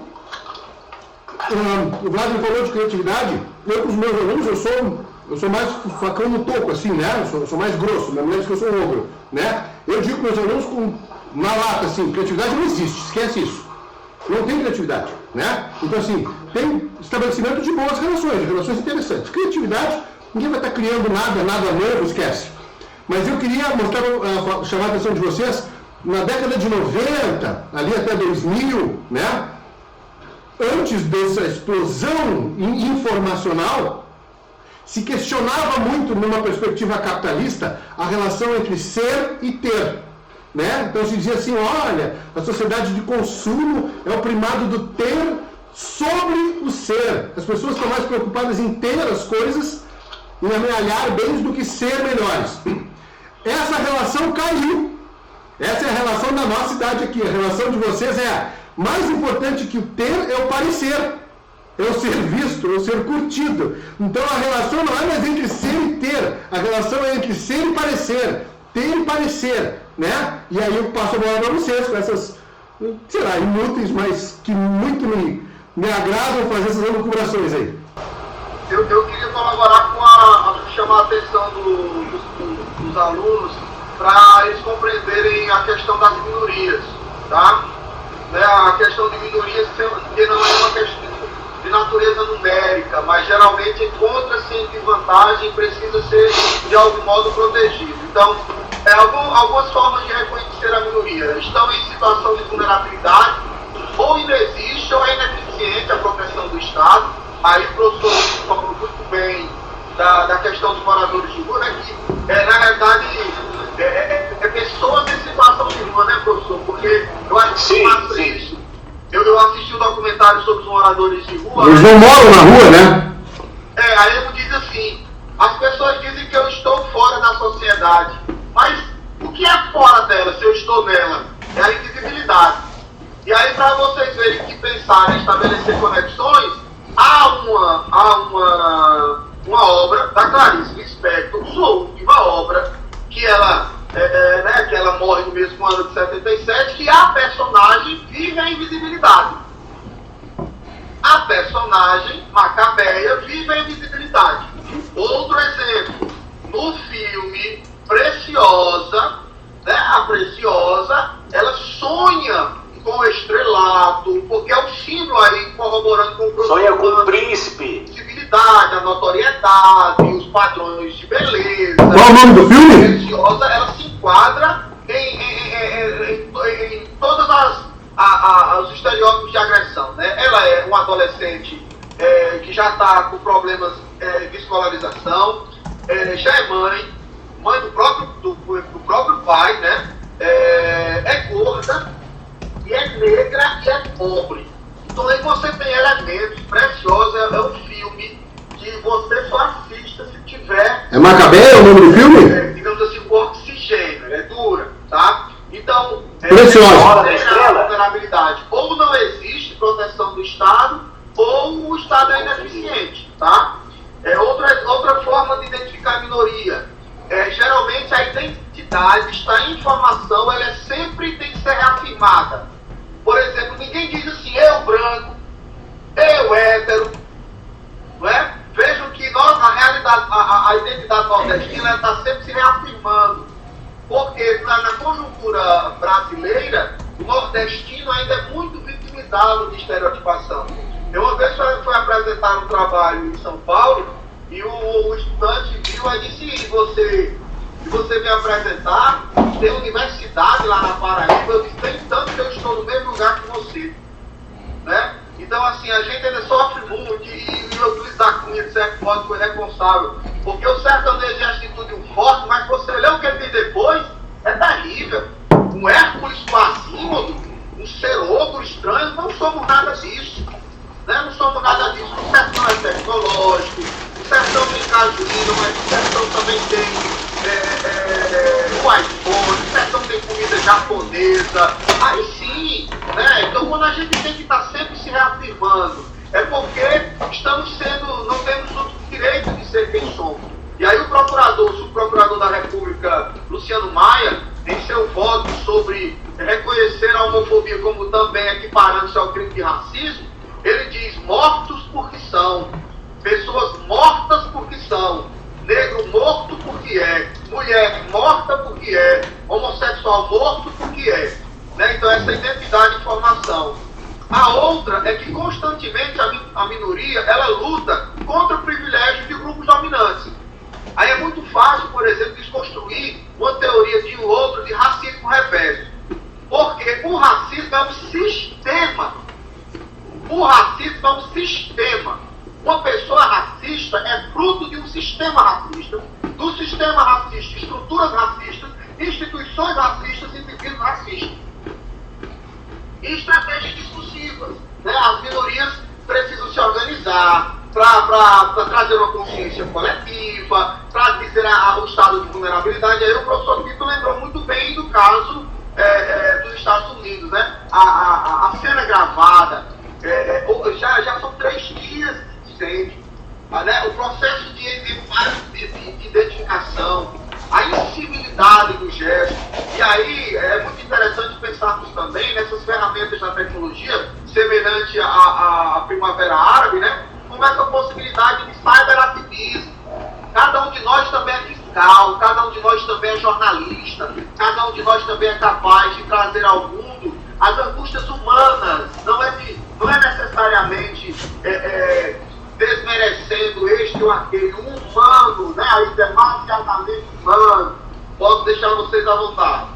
Sr. Tito. Pegando carona do que foi falado pelo professor Mando, pelo professor Vlader, só retomando algumas questões aí, o momento que nós estamos vivendo de pandemia, né, pensando em temas do Enem, nós falamos do trabalho informal, falamos do morador de rua, ensino à distância, eu diria o ensino domiciliar, tem uma série de questões aí, mas para sair um pouquinho do Enem, fazer um adendo aqui só, muito rápido, em vestibulares como a Estadual do Rio de Janeiro, a FUVEST, que são temas mais abstratos, a pandemia também favorece essa temática quando cai solidariedade e cooperação, quando cai invisibilidade, né? E quando um vestibular que cobre um tema mais filosófico, a melhor forma de argumentar, a melhor forma é você tornar aquele tema, o tema abstrato, você torná-lo mais concreto. Então, vale uma dica também, por exemplo, eu acredito que cooperação e solidariedade não estão no contexto do Enem, mas estão no contexto de outras provas. Então, para o aluno perceber que vale a pena ele acompanhar, né, os principais sites, os principais informativos, né, no cotidiano. Outra questão, que o professor Vlader falou também, minoria, é muito importante o contexto de minoria, né? No universo sociológico, a minoria, quer dizer, ela não pode ser quantificada na verdade, né? Mas é um segmento da sociedade, é um grupo da sociedade que sofre formas de preconceito, formas de exclusão, né? Não citando o nome aqui, mas eu vou recordar agora, na campanha eleitoral de 2018, nós tivemos um candidato a presidente que disse que ia governar para a maioria. Nesse mesmo governo, nós tivemos, foi mencionado aqui hoje, acho que se não me engano aqui pelo Vlader, que foi mencionado o seguinte, que nós temos um ministro que ele não admite o termo povos indígenas, povos ciganos. Então, mas são minorias. Essas minorias, elas são minorias porque sofrem, primeiro, algum tipo de exclusão social, não tem representatividade política, por isso a importância do Estado, a importância de ONGs, tá, para dar visibilidade a esses grupos. Tá? Então acho que seria importante levantar essa questão, né? E minorias que já caiu por várias vezes como tema do Enem. Talvez eu não acredito que caia no atual contexto, mas aí é uma posição pessoal, pela leitura que eu faço da conjuntura política, porém numa VUNESP, no UEL, eu estou falando dos vestibulares que eu estou mais próximo, né? Na URGS também. A UEL de Londrina, o UEM de Maringá, o FPR no Paraná. Na URGS também aqui no Rio Grande do Sul. Oi? Na URGS aqui no Rio Grande do Sul. Uhum. Então aí eu acredito que realmente esses temas possa ser cobrado na forma de uma dissertação argumentativa, uma carta argumentativa, uma carta de solicitação, um resumo, um relato.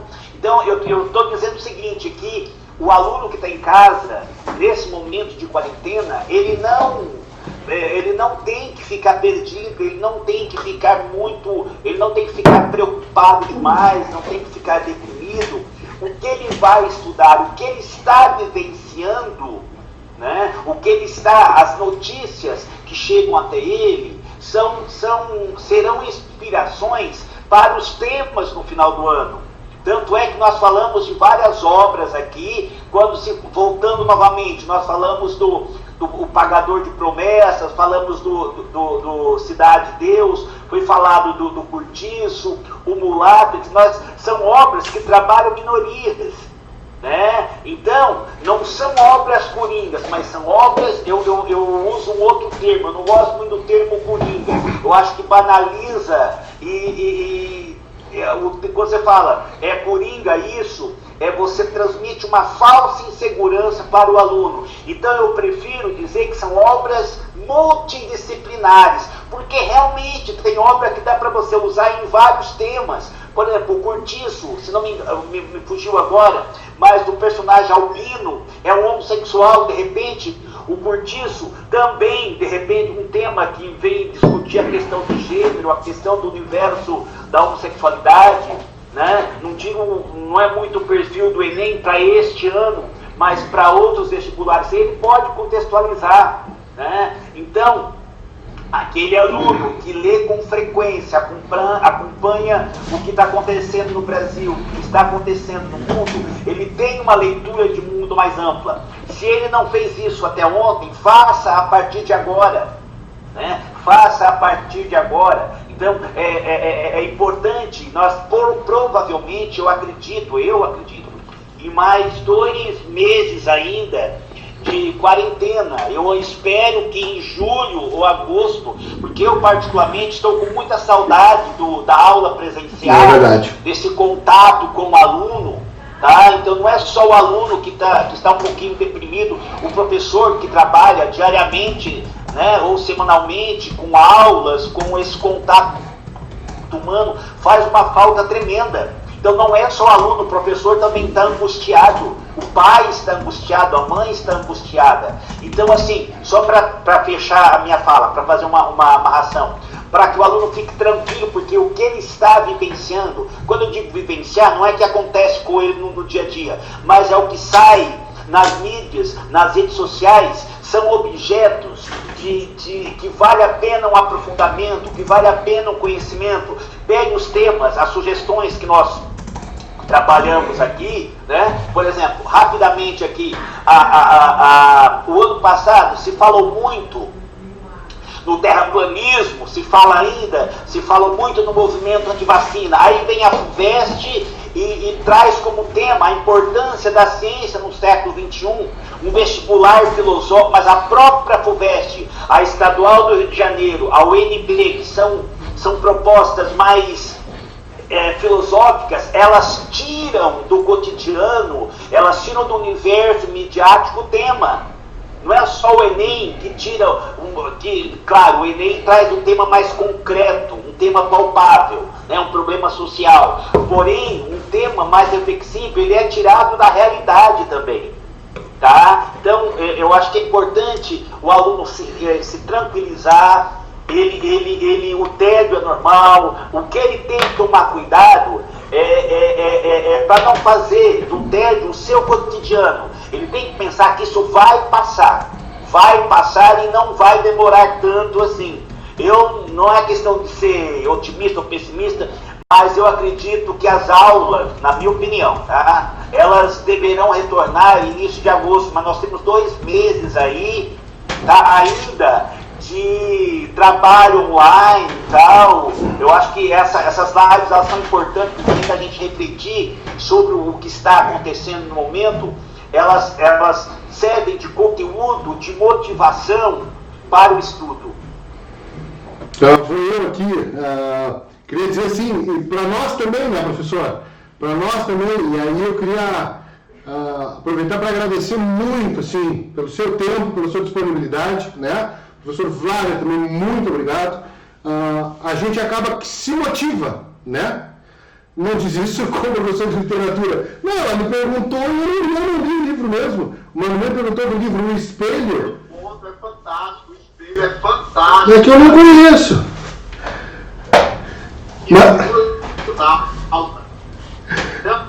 Não, eu tô brincando, cara. Não, mas tá certo, mas me ajuda porque eu não conheço. Então, eu só queria fazer 2 perguntas. Agradeço muito também a participação, né? Deu uma bugada aqui, vamos lá. A conexão, volta tudo. Panda. Continua, que também o Tito quer falar depois.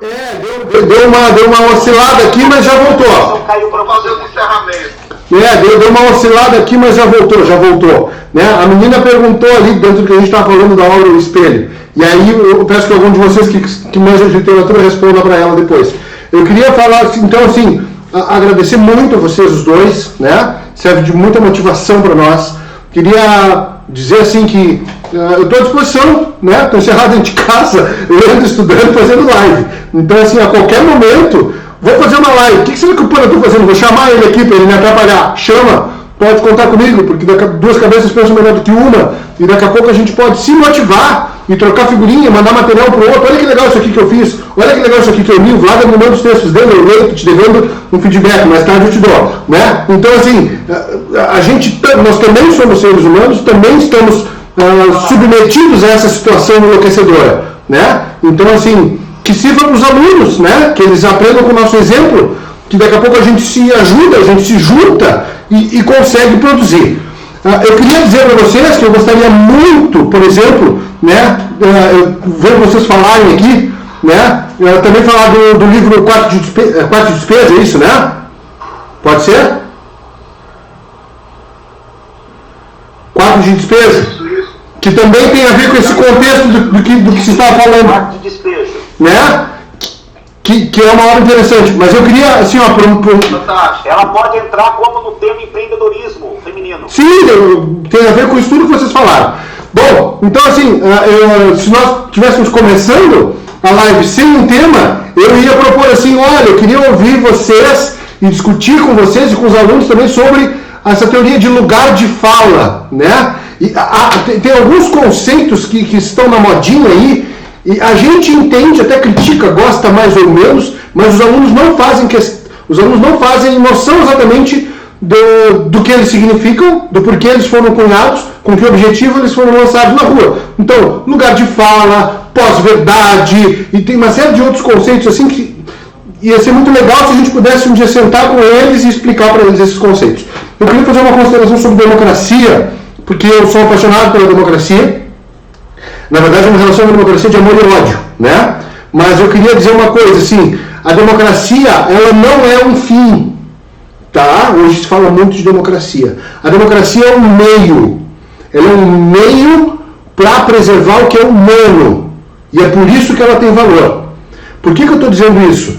Porque numa democracia que é o governo da maioria ou do povo, tanto faz. Eu não gosto da visão russoniana de que ela é o governo do povo, é o governo da maioria, mas tudo bem, né? Prefiro os gregos. Mas assim, se o povo decidir aniquilar uma minoria, não pode. Porque a democracia não é fim, ela é meio. Se o povo decidir, porque o povo alemão decidiu matar os judeus, eles compraram aquilo. Se tivesse uma votação, eles iam dizer, extermina essa gente.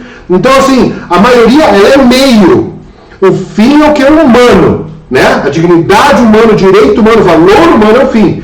A democracia sozinha, sem olhar para o que é humano, ela não vale bosta nenhuma. Então, assim, em nome da democracia, que não se coloque para baixo, né, ou que não se coloque para baixo do tapete a humanidade.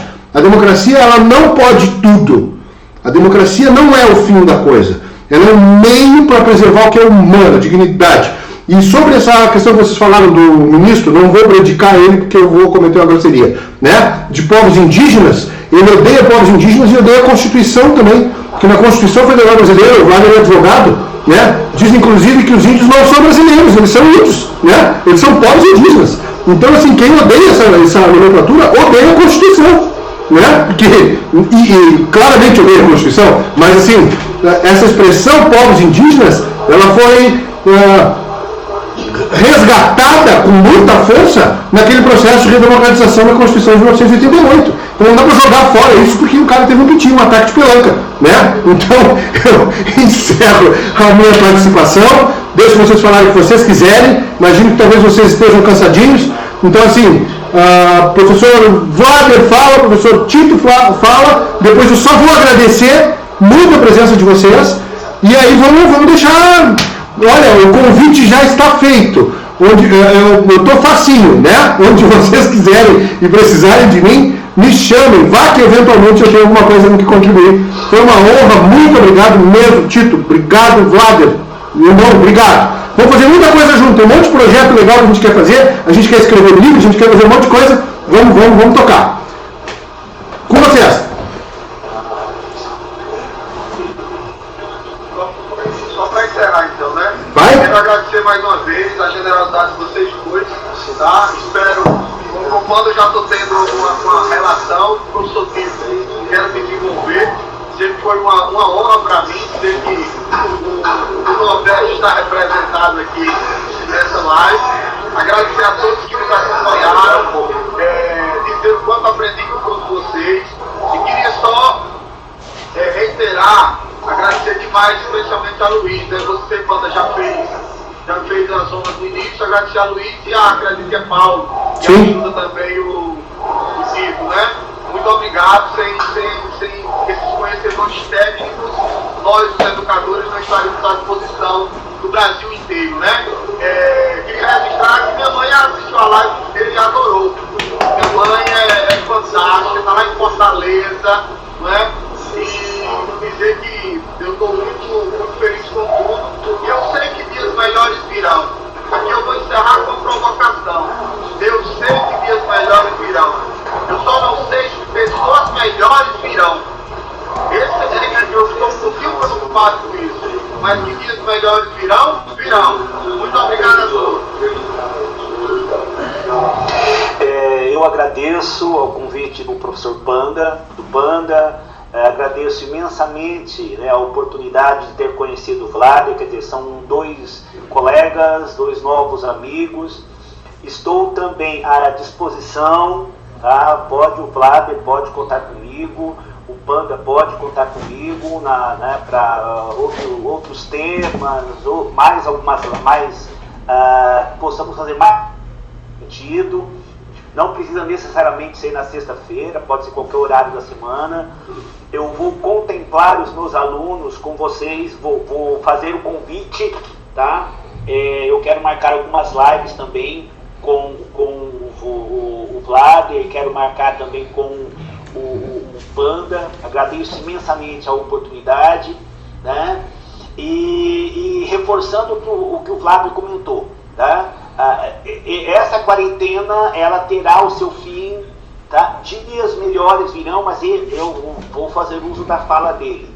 Eu não sei se realmente o Brasil vai ficar melhor a partir dessa quarentena, tá? Eu sou um pouco cético em relação a isso.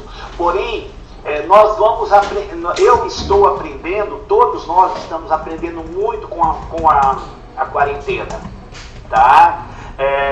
E reforçando aqui, alunos, estudantes, vestibulandos, a quarentena ela vai passar.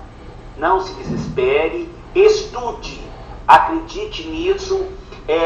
Tem os seus momentos de entretenimento, assista um bom filme, assista uma boa série, ouçam boas músicas e não tenha vergonha de assistir uma comédia, também não muito conteudista. A gente precisa de um relaxamento.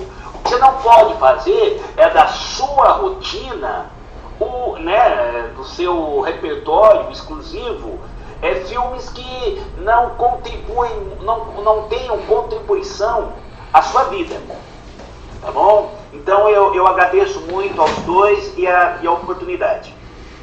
Bom, gurizada, vocês que sabem melhor que eu botar palminhas aí, eu peço a salva de palmas para os meus colegas, né, para os grandes mestres.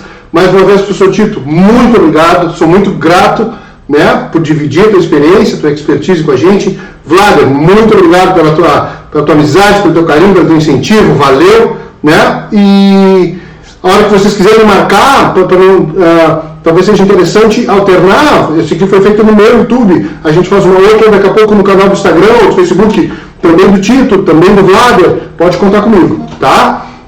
Essa live, essa transmissão está sendo gravada e ela vai ficar disponibilizada depois no YouTube. E aí eu peço para os alunos, na medida do possível, que compartilhem, que curtam, que façam a função toda. A gente faz para vocês e, obviamente, se a gente conseguir atingir mais gente, para nós é interessante também. Eu não vou vender o meu curso de redação para os alunos do Tito, nem para os do Vlad, nem vice-versa, mas se a gente puder estar falando com mais gente, né? Cooperação. Né? Então, assim, se a gente puder estar falando com mais gente, é interessante para nós também, tá? Muito obrigado, vamos encerrando por aqui.